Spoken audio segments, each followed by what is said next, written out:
time for Webinar Monday. It is August already. Can you believe it? So this is our 8th webinar of the year. If you didn't know, we do these last Monday of every month. We have a different nature topic. Today we're here to talk about animal tracks, which can be a fun and different way to spend your time outdoors, right? We all love going on nature hikes, but if we all have our interests, right? So some people are plant people, some people are bird people, some are there just to enjoy being outside, right? But if you want to see who was there before you, getting into tracking is an excellent way to do that, and it makes you look a little bit closer at what you're doing. Okay, so if you want, there is a chat box in the bottom. You can feel free to put your questions there, and then I'll go through that at the end and answer them. And then I think that's all you need to know to get started. Okay, so let me pull up my slides and we'll get this show on the road. Okay, who's been here? Animal tracks. If you did not yet already know, which I'm hoping most of you did because you signed up for this webinar, but if you either go to portageparkdistrict.org or scan that QR code, it'll take you to our website, which will give you all of the information, but a little pop-up will come for you to sign up for the newsletter if you don't already get it. If you don't get it, it comes out the first Thursday of every month. It has all the information about the park education programs. It has information about our new parks opening, like K Mesker Bog, and all the other fun things that are going on in the park. So if you don't already get that, I highly suggest signing up for it. Just one email a month, super simple, has all the good information in it. And while you're doing that, I'll share our mission with you, which is to conserve Portage County's natural heritage and provide opportunities for its appreciation and enjoyment. And I feel like doing tracking, taking on this hobby is a great way to appreciate and enjoy outside even better. And the best part about Portage Park District is it looks like nature, right? There is a time and place for jungle gyms and dog parks and disc golf, right?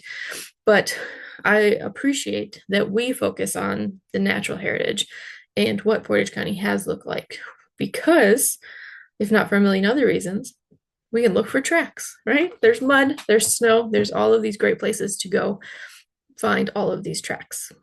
All right. Hopefully you signed up for it if you have not already, and here we go. So when you think about tracks, there are a couple things you want to keep in mind from the get-go, right? So first of all is the season, okay? So we know Ohio, we're lucky enough to have all 4 seasons, right? People always ask me, why do I stay in Ohio? And it's because I actually enjoy the seasons. I want to see the leaves change color. I want to see the leaves budding back in the springtime, right? I want the warm, I want the cold, I want it all. But that is something to keep in mind when we're talking about tracks, because just like the trees are changing, the animals are changing too, right? When they're out, what they're doing, their different behaviors all change with the season, okay? So if you are out in a snowy day and you think you see a turtle track, is that realistic? Probably not, no, because they should be brumating, right? And the same thing, if you're in the middle of winter and a heavy snow happened and you think you see a gopher or a woodchuck or a groundhog track, right? Is that likely? Probably not, because they should also be hibernating. So think about the season when you're going into this. Also, the geography, right? You know, you live in Northeast Ohio, right? Is it likely that we're going to see grizzly bears? No. Is it likely that we're going to see Komodo dragons? No. So, I mean, that's a silly example, but it really does bring you down to what we're most likely to see, right? It helps narrow the scope. And also, for the same reason as season, think about the habitat, right? You're not likely to see meadow species in the middle of a forest and vice versa. Animals like to live where they belong, right? So think about what kind of habitat you're in, and that'll help you narrow down the animal. And another thing to consider isn't necessarily with the timing, but the substrate does make a difference. Okay, so luckily in Ohio, we have snow and ice, and we also have mud, which are great for leaving prints in, but they do change the way the prints look. Okay, so with mud and thick mud, that is a lot better to get a clearer print. Whereas in snow, if you come across the print maybe soon after the animal went there, then it can be very clear. But if you have an animal print and then the sun has been shining on that snow for a little bit, that top layer of ice or snow can melt and it can warp the print. So think about maybe how long it's been there and if the weather has affected the way that the print looks, right? Depending on what the substrate is. So all of those very basic things to keep in mind when you're getting into tracking. Okay, another thing to consider is how fast was the animal going, because that's going to change how far they're pushing into the substrate and the way that the print's going to look. And right here we have the speed continuum, okay? We're starting off with the slowest, which would be like stalking, right? So with stalking, I think about my cat. If a moth has gotten the house, right, it's going to walk very slow, very crouched down, very intentional steps before it eventually pounces, right? So those tracks might be clear, might be a little bit spaced out differently than a normal walk, but then compare that to a gallop when they're running at full speed, putting the full force of their body weight behind that print. The print might be a little more indented, but maybe they put a little too much pressure behind it and it slid a little bit. So think about all of these things when you're getting into it, because as much as I would like to say, prints are really easy and they look the same with every animal you have, that's not true, right? I could see a rabbit print 15 times and still question if I'm really seeing a rabbit print, right? Because all of these things go into play and change the way the print looks. When we're talking about prints, there's different parts of it you want to know, which is just like humans, right? I'm sure if you've applied for a job or got a job, you might have had your fingerprints done, and they all say something about people. And when we look at human fingerprints, we look at loops or whorls, and that's how we tell them apart. But when we're looking at the parts of an animal print, there's things to look for just the same. Okay. So toes and claws are usually the most obvious. So we have the toe prints where they're pushing down, and then the claws. And whether or not there's claw prints can be indicative of different animals as well as the pads. So you have the toes at the top, but you also have the pads, which would be like the heel or the palm of our hand. It's a little bit bigger, right? And then negative space, right? Anywhere that was within the dimension of the foot or the paw, but did not leave a mark, right? So if you think about taking your hand and putting it down, right? Your palm of your hand and your fingers would leave a print, but all that space in between would be negative space. And animals have that too. The track size will make a difference, and the shape, right? Is it longer? Is it wider? Is it more oval? Is it more circular? All of these things we need to take into account when looking at this. And then there are some animals, we're not going to get into it today, but like otters or beavers, where you would have to consider, maybe there's a tail print because the way they're walking, if they carry their tail down, they can leave a tail print behind. Okay. And then how do they walk? If you were to go people watch and sit at a mall or an amusement park, and you just picked out 100 people, I guarantee all of them would walk differently, right? The way our bodies are formed, what injuries we have or don't have, right? How old we are, it all changes how we move throughout the world. And animals are the same way, right? So some things to pay attention to. If you're lucky, which is you're not always lucky when you're tracking, right? But it's great if you can have multiple tracks to compare, right? Sometimes you just get one or two and it makes it a little bit more difficult. But if you get on a path and the animal has been walking and weaving in and out, that's when it makes it a little easier to determine the gait pattern, the stride, and the straddle. So we're going to get into a bunch of gait patterns in a minute. But if you think about the stride, it's the same as your stride, right? How long is your step between one step and the other, right? Usually, if you're taller, you have a longer stride. If you're shorter, you have a shorter stride, and then you take more steps. It's like my sister and I, right? I'm 5'6", she's 6 feet tall. If we take a walk together, I'm taking 2 steps for every one of hers. So I feel like I'm kind of scurrying to keep up with her. And then with straddle, it's how far apart your step is from the midline. Okay. We have some animals that are a little bit more lumbering.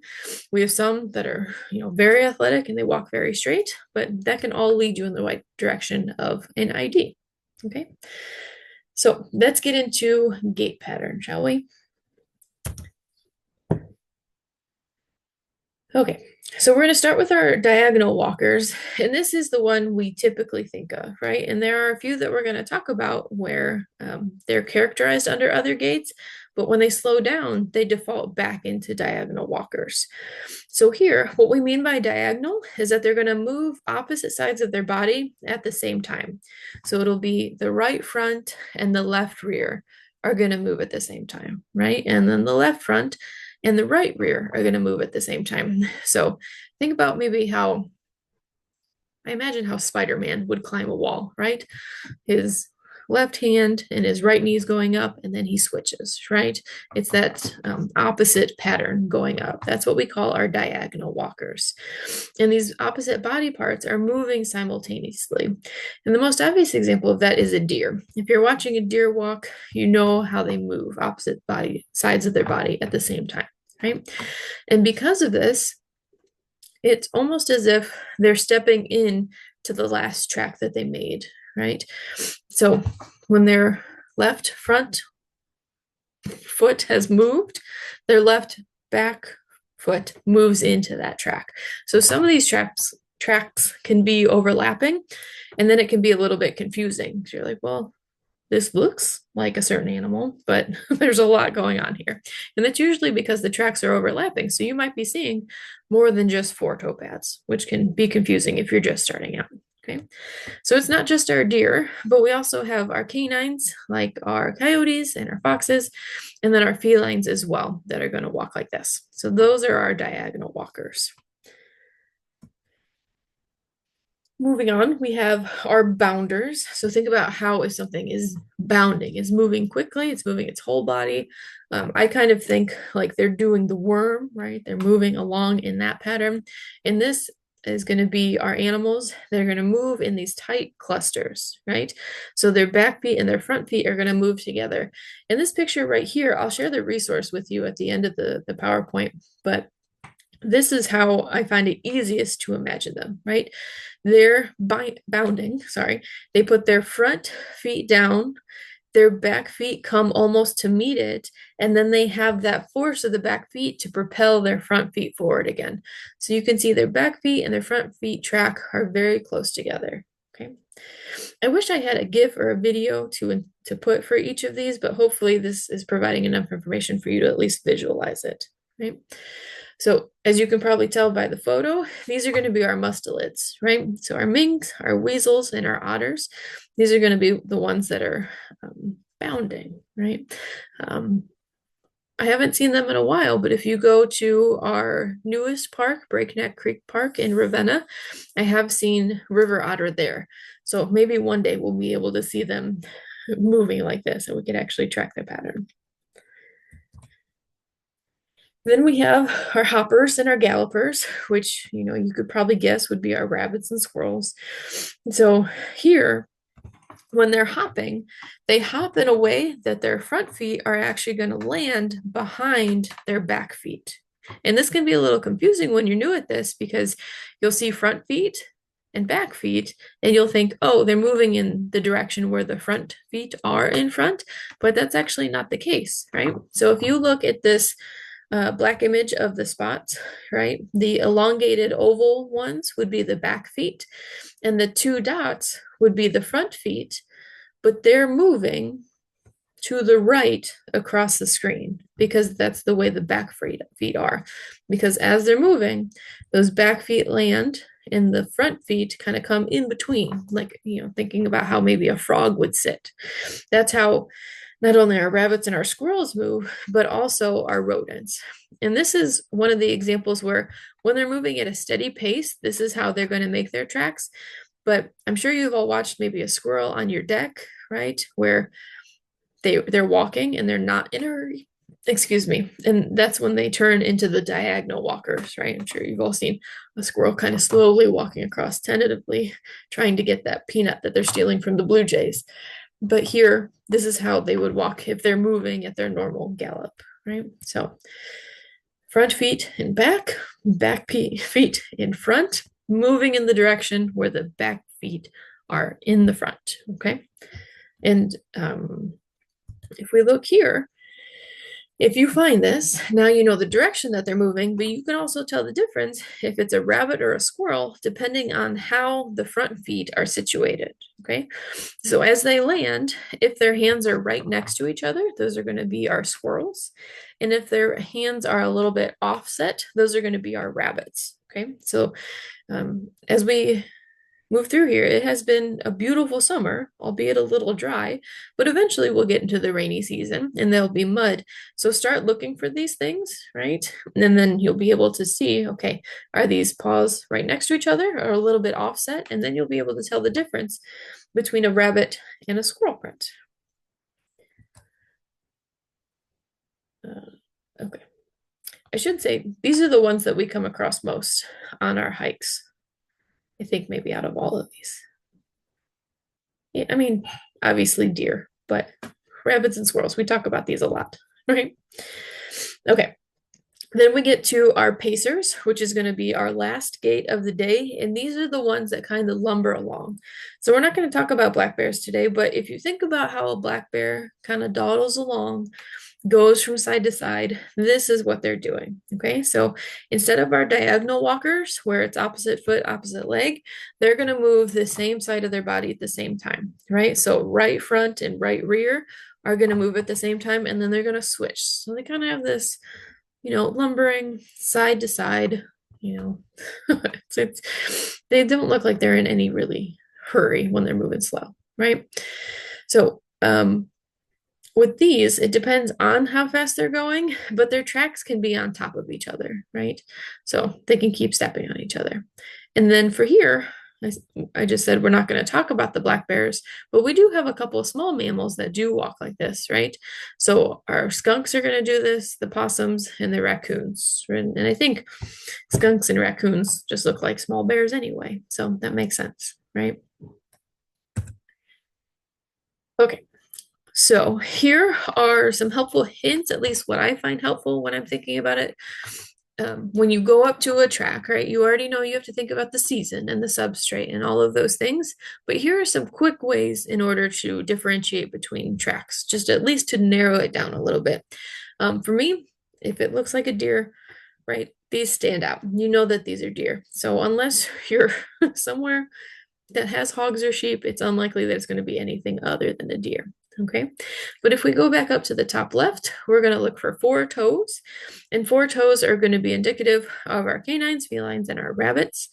And if we have five toes, which would be more like human-like hands, those are going to be our raccoons, our weasels, our skunks, and our shrews. And again, you can differentiate those depending on size. For me, raccoons look the most human-like, and we'll look at some examples of those. But five fingers would narrow it down to those groups. And then here, remember our gallopers, right? So if they have their back feet in the front and their front feet in the back, and if their back feet have five toes and their front feet have four toes, that narrows it down to our squirrels, our mice, and our rodents, right? So just other things to keep in mind when you're getting out there. One of the biggest things that we come across is that a cat or a dog. And for the most part, unless you know that there's feral cats in the area, it's usually a feline, but I'm sorry, it's usually a canine, it's usually a coyote, but here are some ways you can differentiate between those as well. So let's start with the canines. When we say canines, we mean coyotes, foxes, dogs even, right? So again, they're going to have the four toe it's because I call them on my pets. I want to call them toe beads every time, but that's not what they are, right? The toe pads. And for here, if we're talking about wild animals, the claws are usually going to show on our canines, right? And you can tell the difference too, right? So for people that manage their I guess get their dogs groomed or handle it themselves, they're going to look different compared to wild dogs. So if it's a coyote or a fox, their nail marks are going to be a little bit sharper, right? Whereas, like, I take my dog to get him groomed and they use a Dremel to buff down his nails. So his nails are really round. So his nail prints are kind of wide and ovular. Yeah, ovular. Sorry, that sounded funny. So when we talk about this, if it's a wild dog, the nail prints are going to be sharper because they're nobody's getting a coyote groomed, right? And if it's a domestic dog, you're going to see that the nail print does look different, and you can tell the difference. It also helps if there's people tracks next to it, right? So does it have round nail marks next to somebody's footprints, or does it have sharper footprints and it's walking all by itself? That's one way to tell if it's a coyote or if it's just someone's pet dog. Okay. The other thing is that they're pretty symmetrical, and when you look at the print, they're oval. So this picture up on the top, you can see I placed an oval around it, so you can see kind of the shape, and we'll compare that in a second to the cat's shape. And again, remember that negative space, all the places where the toe pads aren't touching, there's going to be an X across that negative space. Okay.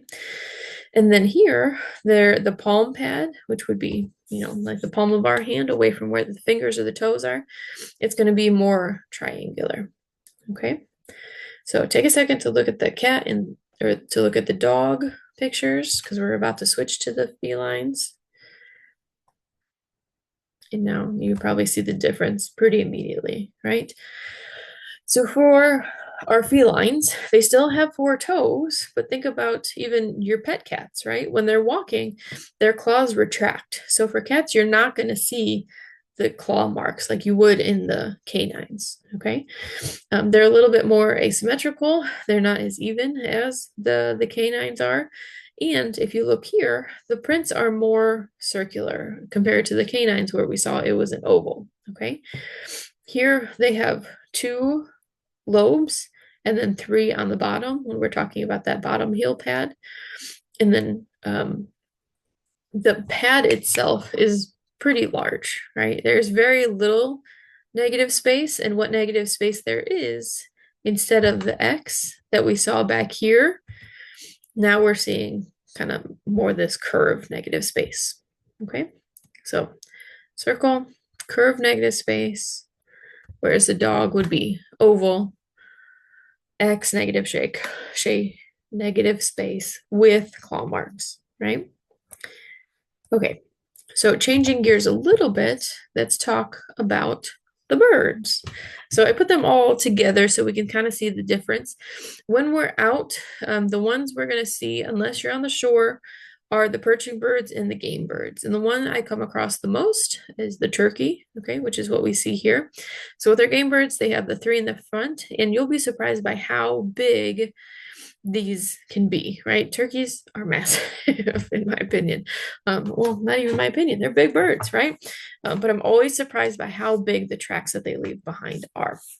Compared to our perching birds or passerines or little songbirds, if they're hopping around on the ground, they make these cute little prints with three in the front and one in the back. Because they are perching birds, their toes are developed like that so they can grab onto branches, right? The one where I doubt I'll ever see one, right? But if we're talking about owls or woodpeckers, they're zygodactyl. So instead of the three in the front and one in the back, they have two in the front and two in the back. And that really helps them brace on trees, right? And grab on to their prey, well, for the owls, right? Um, and then if we're looking, I guess you could come across these maybe if you're at West Branch or along a shore where it gets a little muddy, then you can see the difference between these waterfowl. But we either have palmate or totopalmate, and it depends on how many of their toes are attached by webbing. So you know that they're swimming, so their toes need to be webbed in order to be good paddles through the water. So our ducks and our geese are going to be palmate, whereas our bigger birds like our pelicans and our cormorants are going to be have all of their toes webbed, right? And fall bird migration is picking up, so you can see white pelicans in Ohio right now. So keep an eye out for those. Okay, so let's go through and play this. The first one is just going to be prints of the most likely animals, I guess I could say, of the ones that you'll see in Portage Park District. And when I say prints, I mean like black and white, right? And then we'll make it a little trickier and we'll look at real prints out in the substrates. But here, if you either want to take a picture of this with your phone so you have your options handy the whole time, I can give you I don't know, 30 seconds if you want to write them down. But the whole point of this is we're going to look at these. I'll give you some clues and then I'll share the answer with you. And this is to give us some practice as we go through and, think about everything we just talked about. Now we're going to look at the prints. And then they have some of them have clues. Some of them are more obvious than others, right? Okay, you have 10 seconds. Finish writing them down or take a picture.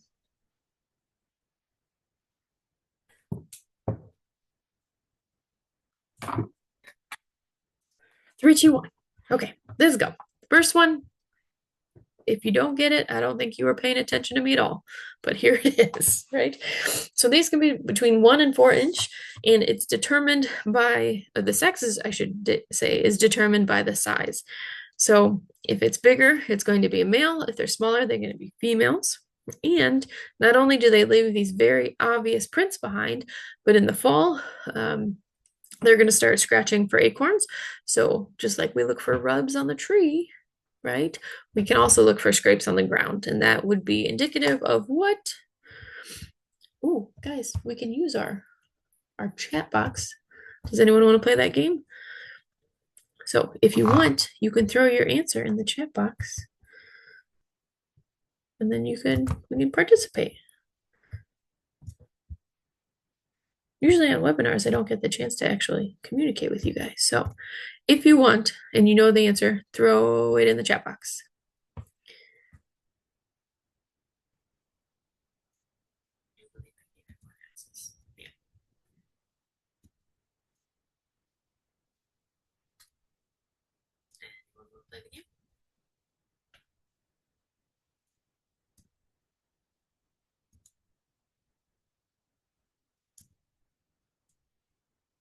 Okay. All right. So these, are white-tailed deer. Okay. Let's move on to the next one. Think about your answers. So for these, right, think about the shape. They're a little bit more oval. They are 4 toe pads, which immediately narrows it down. They also have nail prints that look a little sharp, right? In general, they're about 2.5 inches, right? And that lower pad has 1 lobe on the top and 2 on the bottom. So if you had to guess and you said coyote, you would be correct, right? Compared to this one, where there's still 4 toe pads, it's still about 1 inch, but now we don't have claw marks, and the lower pad is different, and it's a little bit more round than the last one. Okay, so instead of saying coyote, this one you would know is a domestic cat or feral cat, which unfortunately we have a lot of in Portage County. I say unfortunately because I'm a birder, right? And feral cats are public enemy number 1 for our songbirds. But I digress. Let's go on to the next track. Here, I didn't put any clues with it, but I will tell you it's a hopper. And if you look at the prints on the bottom, there are, it's moving from the left to the right, meaning those long prints are the back feet, and the 2 offset dots in the back are the front feet, which would make this an eastern cottontail rabbit, right? So you can see here, there are these lines, which would be in the negative space of other prints. But if you think about a bunny's foot, right, their back foot is really elongated. It helps give them that extra surface area for that jumping power. But not a lot of times it shows up in the track, right? Because they're putting a lot of force on these toe pads. So it might be very light, but sometimes if you get lucky, you can see a little bit of this outline here. Okay, I feel like this one's also easy. To give you a clue, this is between 3.5 and 5 inches. So, is this going to be a black-capped chickadee? Probably not, right? This is our wild turkey. All right. As we move on here, again, right? We see our hoppers in the back, right? Back feet in the front front feet in the back, moving from left to right. We have 4 toes on the front, 5 toes on the back, and they're lined up. The front feet are lined up right next to each other. So all of those clues would tell you that this would be our eastern gray squirrel. Sometimes you can get lucky, like if a snow has fallen on a tree trunk, right, that's down, you can see them hopping up and they give you really clear prints that way. So that's something to look for. I know none of us want to think about winter yet, but if we practice now, then we'll be great at tracking by the time winter actually comes, right?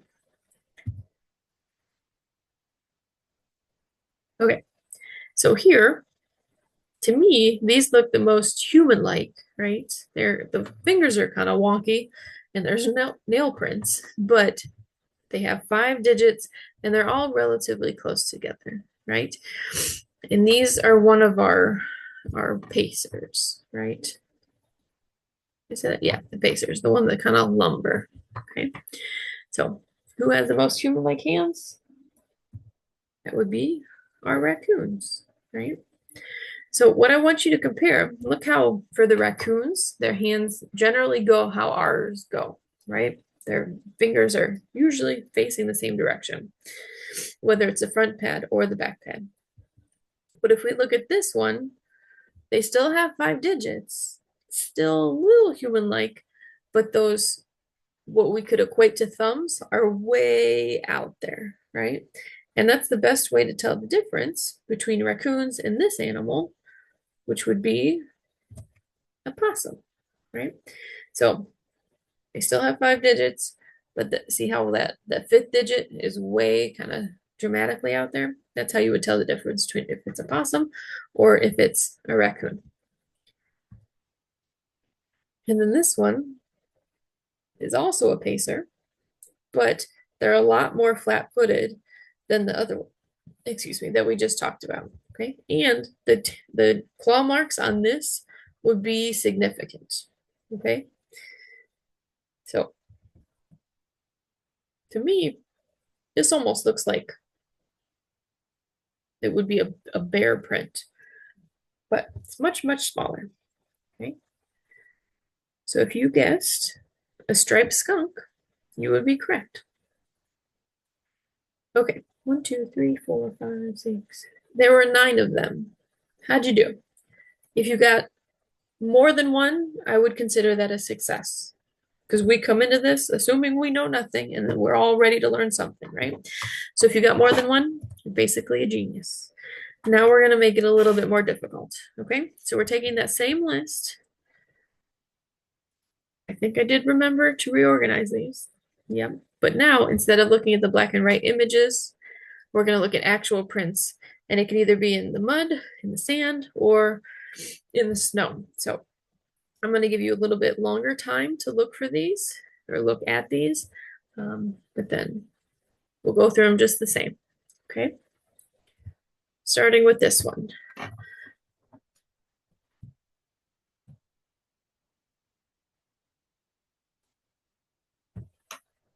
So right off the bat, we can see that there's 4 toe pads. It's pretty round. The negative space, you can see it's raised up between the toe pads and the heel pad. It's kind of in an arch. And there are no nail marks in that print. So that would narrow it down to a cat, right? So I want you to look at how round this print is and compare it to how oval this print is, right? So we still have 4 toe pads, but I think you could probably see even more clearly in this image, not only do we have 4 toe pads, but that negative space, there's a very clearly defined X right here, right? And you also have maybe 1, maybe 2 nail prints here, right? So comparing that to the last one, we should know that this one is a coyote, okay? Continuing with our snow, we're going to take a second to look at this one.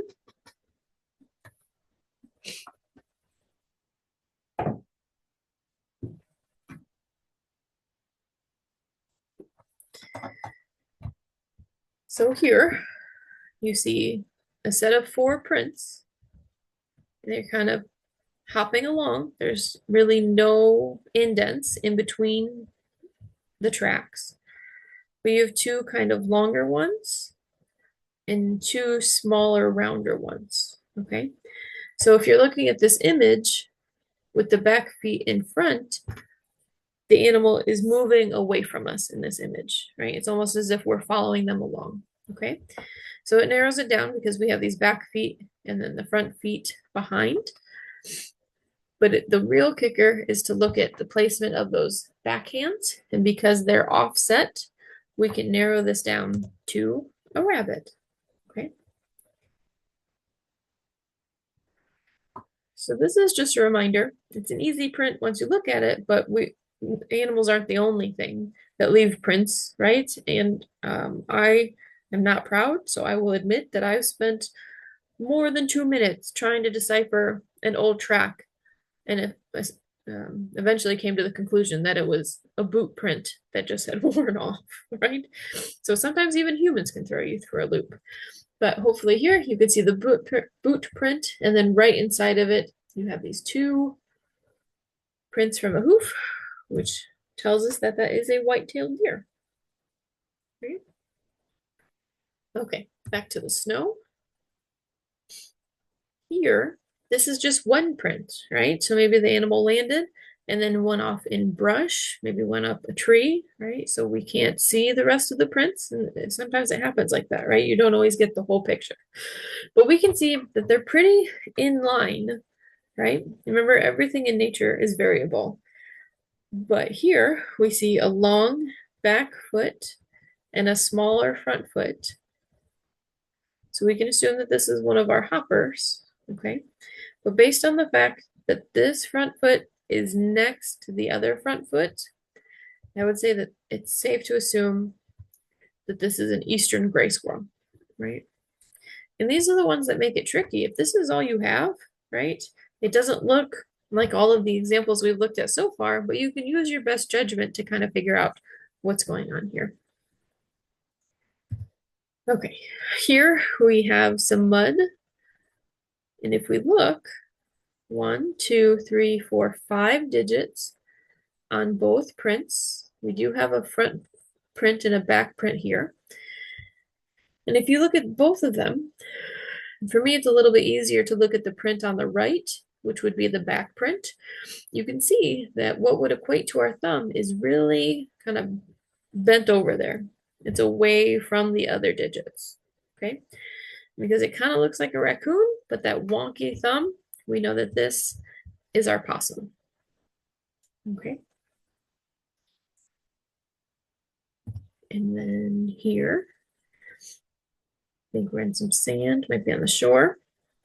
Again, we have very elaborate nail marks. We have almost human-like prints, but both of these, there's virtually no negative space, right? So that tells us that this animal is very flat-footed. So the flat-footedness, the fact that this sort of looks like a bear print, and these heavy nail marks is going to tell us that this is a striped skunk. Next one's a gimme. I think you can figure it out. It's the only bird we've been doing, right? So here, 3 toes, 1 little hind mark. We know that this is a wild turkey, right? And again, these can get up to 5 inches, so they're pretty noticeable, right? Not to bring up Breakneck Creek again, but I will because it's awesome, and I think you should all visit it. But I see wild turkey prints there a lot, so it's a good place to look for them. Here, you can see in the mud, we have a couple prints that almost look like baby hands, right? So you see the heel pad, you see the fingers, the thumb is generally facing the same direction as the other fingers. We know there's 5 of them, so that's going to tell us that that's the raccoon, right?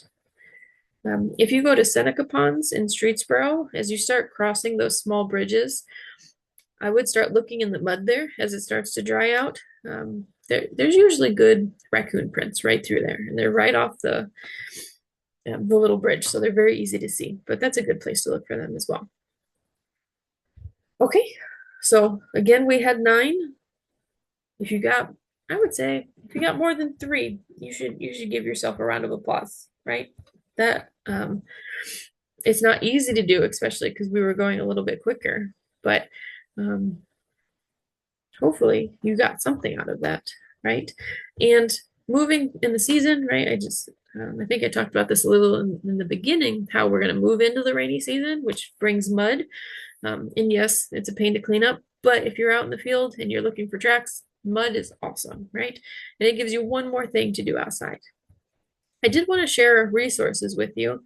So a lot of those pictures I got from the beginning when we were talking about the different gait patterns was from this resource. So if you just Google Princeton University Outdoor Action and then maybe animal prints, it comes up with this PDF, which is great. And it's a couple pages full of animal prints with a lot more type, so you can read about them and get even more into tracking. But those I feel had the best pictures in order to explain this.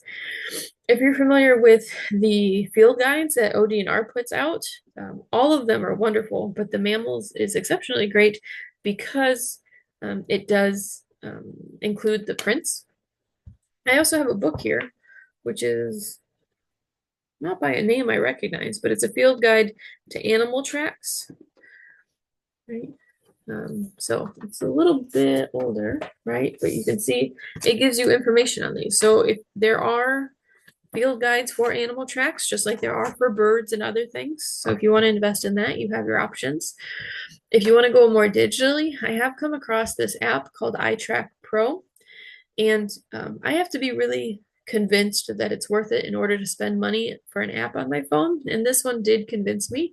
And it has come in handy because if you look at it, it's not Ohio specific, but it does have all the things in Ohio you would need to see, right? But it goes through, they're in alphabetical order. It names all the organisms, right? It gives you their common name and their scientific name. But if you were to go to something like chipmunks, it compares the right hand and the front and the back print. It shows you the prints in a variety of substrates, and then it gives you information on what to look for if there's other things, right? So scat and things like that. So I would look at iTrack Pro if you're interested in that. And that I find is helpful no matter where you are because we live in Ohio. So yeah, it's good to know about the chipmunks, but it also has things like the Canada lynx and elk, right? Which we used to have in Ohio, but we don't have anymore. So if you're out in Colorado, it would be a good tool to have. Okay. So those are the ones that I use the most, and hopefully you find them helpful. And then I'm happy to answer any questions if you want to put them in the chat box. But that is our webinar for tonight. So I hope you enjoyed it. I hope it sparks maybe a little bit of interest, gets you out and about in the parks this fall and coming winter. It's a wonderful kind of hobby to get into. And then when we're on our hikes, we always try to stop if we see any tracks and decipher them because it's like being a detective, right? You can try to figure them out. So I'm going to stay on for a little bit longer if anyone wants to ask any questions. Your parting gift is to figure out what this track is. And then thank you for joining me tonight. I hope to see you at future webinars and in-person programs. Don't forget to sign up for that newsletter because it'll be coming out in September, which will have the September, October, and November education programs in it. So I hope to see you soon. And thank you for hanging out with me tonight. Enjoy your evening.